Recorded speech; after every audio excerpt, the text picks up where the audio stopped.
ये जो मैं तुम्हें बात कह रहा हूं इसे ध्यान से सुनना। तुम अज्ञानी हो इसलिए नहीं जान पा रहे। तुमने कितनी बार नरक भोगा है तुम्हें पता नहीं, कितनी बार स्वर्ग भोगा है तुम्हें पता नहीं। तुम इंद्र भी बन चुके हो, देवता भी बन चुके हो, अतुल सुख भोगे हो संसार के, और बहुत नरक भी भोगे हो। ये सब भोग चुके हो। इन काम क्रोध लोभ ने बड़ा तिरस्कार तुम्हें किया है, बड़ा तिरस्कार।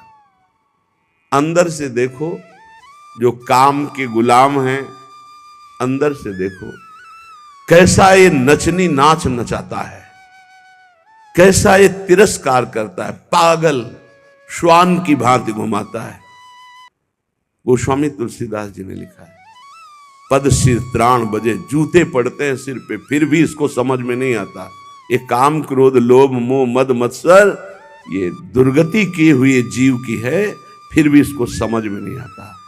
इन भोगों ने कितना तुम्हारा अपमान किया, तो स्वतंत्र विनाशी कितना परास्त हो गया।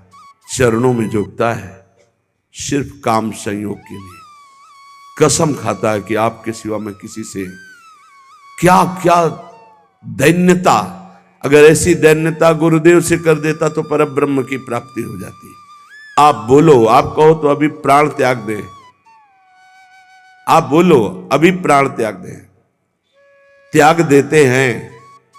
क्या क्या इस काम ने नचनी नाच नचा रखा है त्रिभुवन में। श्रीपाद कह रहे बहुत धैर्य पूर्वक, हे सखे, हे प्रिय मित्र, तुम्हें नहीं दिखाई दे रहा, मुझे दिखाई दे रहा है, क्योंकि त्रिकालज्ञ है, तीनों कालों का ज्ञान है। कह रहे तुमने कितने नरक भोगे तुम्हें पता नहीं। जैसे मां के गर्भ में रहे तो क्या पता हमें कैसा कष्ट था, कोई याद नहीं है।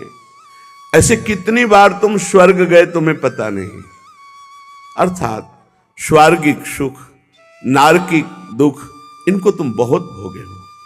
इन काम क्रोध आदि दुश्मनों ने कितना तुम्हारा तिरस्कार किया। धिक्कार है, धिक्कार है। बहुत बहुत विचित्र दशा है। महाराज पुररवा का वैराग्य एकादश स्कंद में लिखा हुआ, पढ़ना चाहिए। और महाभारत में हमने पढ़ा पुररवा जी की दशा, पागलों जैसे उर्वशी के प्यार में डूब। ऐसी स्थिति के प्राण निकल जाएंगे जब उर्वशी अंतर ध्यान हो गई। पागलों जैसी चक्रवर्ती सम्राट महाराज पुररवा, बस जैसे कोई विरही, हा प्रियालाल, हा प्रियालाल, ऐसी दशा। ये दशा देखकर देवी उर्वशी पुनः प्रकट हुई। जे हुई प्रकट हुई तो जैसे मृत को कोई संजीवनी पिला दे, ऐसे हा उर्वशी, उर्वशी का बस आप जानते हो मैं किसी की नहीं होती। मैं केवल पुण्यात्मा के पुण्यों का भोग प्रदान करने के लिए जाती हूं। मैं दयावश आई हूं तुम्हारी दशा देखकर, मैं किसी की नहीं हूं। मैं तो आदेश से आती हूं उसके पुण्यों के प्रताप का भोग करवाने के लिए। तुम्हारे पुण्य क्षीण हो गए, अब मैं तुम्हें स्पर्श करने का भी अधिकार नहीं दे सकती, और तुम मेरा वियोग छोड़ो, मैं किसी की नहीं हूं। तब उनको जो झटका लगा, वैराग्य आया, तो उनका धिक्कार है मुझको। भगवान बड़ी कृपा करते हैं, जब सांसारिक प्यार में ठोकर दे, बड़ी कृपा होती है उनकी। जिनको थोड़ा भी धर्म का ज्ञान है तो उनका रास्ता प्रभु की तरफ खुल जाता है। जैसे चिंतामणि ने ठोकर लगाई तो बिल्व मंगलाचार्य बन गए। ठोकर लगनी आवश्यक होती। द्रवित हृदय होता है आशिकों का, वही आशिकी अगर मुड़कर हरि की तरफ लग जाए तो परमानंद की प्राप्ति हो जाए। पूज्य जीव गोस्वामी जी से जब कोई दीक्षा लेने जाता था तो ये पूछते थे, तुम्हारा मन कहाँ आसक्त है? तो कहते स्त्री में। ठीक, काम हो जाएगा। मंत्र दे, तुम्हारा मन? बोले पुत्र में।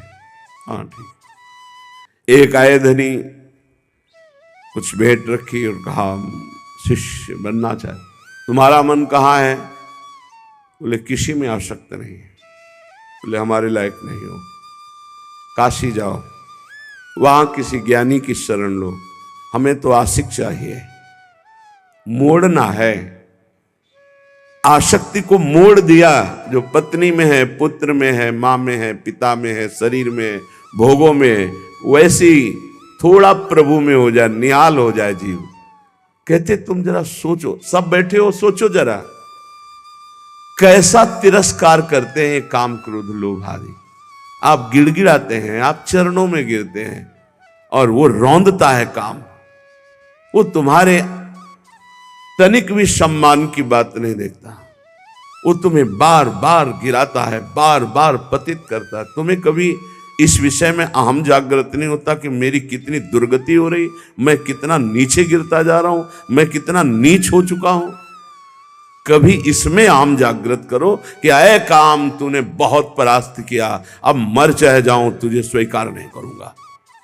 एक बार करो तो भगवान का बल जागृत हो जाए। जहां अहंकार नहीं करना चाहिए वहां अहंकार करते हो। गुरुजनों से, पूज्य जनों से, शास्त्रवेत्ताओं से, भगवत प्रेमियों से यहां दैन्यता, यहां गिड़गिड़ाओ, यहां बार बार अपने अहंकार को गिराओ तो यहां मंगल हो जाएगा। लेकिन नहीं, यहां अहम दिखाओगे और वहां काम की गुलामी में गिड़गिड़ाओगे। वहां अपने अहम को जागृत करो तो तुम्हें वीर समझे कि अय काम अब तक बहुत परास्त किया, आज मैं भगवान के चरणों का आश्रय लेकर देखता हूं कि तू अब कैसे परास्त करता है। तू भी भगवान की शक्ति से युक्त है तो मैं भी भगवान का अंश हूं और उन्हीं की शक्ति से संपन्न हूं। देखता हूं तू मुझे कैसे परास्त करता है। इन काम आदि दोषों ने कितना तिरस्कार किया। हे सखे, कभी तूने सोचा नहीं? अब वर्तमान में सोच लो, अभी इसी क्षण। ये मानव देह इन विकारों पर विजय प्राप्त करके भगवदानंद में डूबने के लिए मिला है। इसलिए हे सखे, मत सुख की लालसा से इन काम आदि की गुलामी करो। ये कभी सुख नहीं देने वाले, क्लेश, अशांति, जलन के सिवा नहीं मिल सकती। लिख लो कागज में या दिमाग में लिख लो, भोगी पुरुष को केवल अशांति, क्लेश, हीनता, भय और असत विचार, भगवान के आश्रित होकर नाम जपने से, ये कामादि दोषों की गुलामी से, ये व्यर्थ चिंतन, इसे हिंदी भाषा में व्यर्थ चिंतन, वही तुम व्यर्थ का चिंतन करते हुए भयावह अंदर वृत्ति जागृत, घबराहट होना, चिंता होना, शोक होना, ये अपने आप बढ़ते जाएंगे। क्योंकि तुमने असत भोगों का दासत्व स्वीकार। ये कभी अहंकार जागृत करो। हम कहते हैं जागृत करो, घमंड करो इस बात का कि हम प्रियाजू के हैं, हम प्रभु के हैं, अब तुम विकार मुझे कैसे परास्त कर। नहीं, गुरुजनों से आंख टेढ़ी करके देख सकते हो लेकिन विकारों से नहीं। ये आप अंदर देख लो, बैठे हो अपने सब, जैसा वो कहेंगे वैसे ही तुम्हें घुटने टेकने होंगे। वहां अहंकार तुम्हारा नहीं दिखाई देता। अगर सोचोगे भी तो एक ही धोबिया पछाड़ मारेगा, काम की मुंह भरा गिर जाओगे। अगर बचना है तो हरिनाम बल, राधा राधा राधा राधा और महापुरुषों के चरणों का आश्रय। कह रहे परम सार श्री वृंदावन में आ जाओ, रसिकों का संग करो, नाम बल जागृत करो और इन विकारों की गुलामी से मुक्त हो जाओ। बहुत बार स्वर्ग भोगे हो, बहुत बार नरक भोगे हो। कहे कि अंतो ब्रह्मेंदाद्यतुल सुख भोगाश्चन कृता। तुमने ब्रह्म सुख, ब्रह्मा का सुख, इंद्र का सुख, देव सुख सब भोगे। और अनादौ संसारे कति नरक भोगान विहिता। ये अनादि है, कब से हुआ कोई पता नहीं। कितनी बार नरक भोगा तुमने। अभी भोगों का तिरस्कार सह रहे हो, काम क्रोधादि की गुलामी में फंसे हो। अरे जागृत हो, तू अविनाशी का बच्चा है, तुझे कोई नहीं परास्त कर सकता। शरीर भाव में आने के कारण तेरी दुर्गति हो गई। उठ, अपने स्वरूप को जान। इसीलिए मानव देह मिली है। कैसे शरीर पावन हो, मन पावन हो, मेरा पवित्र हम कैसे हो जो मैं निर्विकार हो जाऊं। कह रहे जो वृंदावन के प्रेमी रसिक जन हैं, ब्रजवासी जन हैं, इनकी चरण धूलि में लौट जाओ। इनकी चरण रज रोज शरीर पे लगा।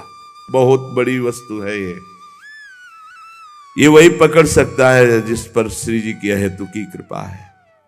भरत जी जो जड़ भरत जी के रूप में है, उन्होंने ये कहा, बिना महत्पाद रजोभिषेकम, बिना महापुरुषों की चरण रज से अभिषिक्त हुए ये ब्रह्म बोध नहीं प्राप्त होता। प्रहलाद जी ने भी कहा कि जब तक अकिंचन भगवत प्रेमी महात्माओं की चरण रज में अभिषेक नहीं होगा, तब तक मेरी जैसी मति है ऐसी हरि में नहीं होगी। नैषाम मति तावदुरुक्रमांग। यहां श्रीपाद कह रहे हैं, काम क्रोध आदि पर विजय प्राप्त करने के लिए, समस्त भोगों पर विजय प्राप्त करने के लिए, समस्त दोषों का तिरस्कार पूर्वक त्याग करने के लिए क्या करो? बोले श्री वृंदावन वास पाद रजसा सर्वांग मां गुंठयन। कोई अंग न बकाया रहे, पूरे शरीर में वृंदावन की रज लगाओ। ये चिकनी चमड़ी रजोगुण पैदा करके भोगों में फंसाती। मान लीजिए हमारी प्रार्थना, जितना शरीर को सुकुमार करोगे, साबुन लगाओगे, चिकना करोगे, उतना ही मन गंदा होगा। लिख लो दिमाग में, शरीर राग त्यागी ही भगवत अनुरागी होता है। इस बार बढ़िया शरीर मिल गया, अगर बढ़िया कार्य नहीं करोगे तो घटिया शरीर मिलेगा। न जाने कितने पशु पक्षियों को क्या क्या पीड़ाएं सहनी पड़ती, क्या क्या कष्ट सहना पड़ता है। कैसे इस मानव देह की चिकनाहट चमड़ी को देखकर गर्व मत करो कि मैं रूपवान हूं या तू रूपवान है। यहाँ कोई रूप नहीं, ये सब मरे हुए रूप हैं। मृत्यु लोक है इसका नाम। अगर रूप ही देखना है तो ऐसे ऐसे रूप हैं कि बड़े बड़े जितेंद्री मूर्छित हो जाएं देवलोक में, ऐसे रूप हैं।